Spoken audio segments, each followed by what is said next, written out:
সাংবাদিকের গায়ে হাত দিয়েছেন এমন একটি ঘটনা কিন্তু এই মুহূর্তে ঘটেছিল।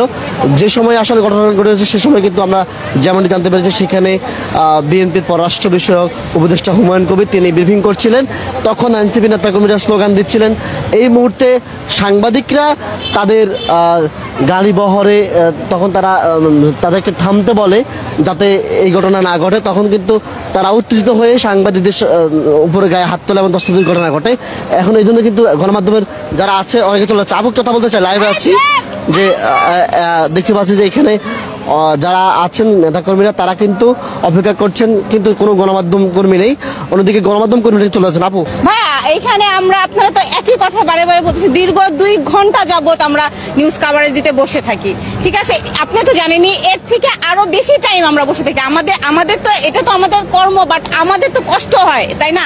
আমরা এত কষ্ট করে আমরা নিউজ কভারেজ দিতে বসে থাকি। এইখানে আসছি আমরা সবাই, যখন সে বক্তব্য দিবে তখনই তারা স্লোগানের উপরে স্লোগান দিচ্ছে। আমরা যে বক্তব্য দিব তার কোনো কিছুই শোনা যাচ্ছিল না।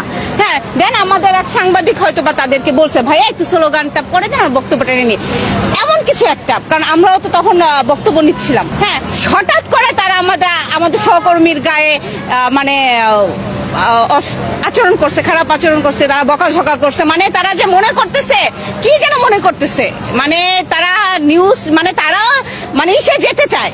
হ্যাঁ, ক্যামেরার সামনে তারাও যেতে চায়, বাট আমি আসলে তাদের কথা সে বলে বুঝাইতে পারবো না। তারা নেতা হয়েছে, ঠিক আছে, তাদেরকে স্বাগতম জানাই, বাট এরকম করা উচিত না।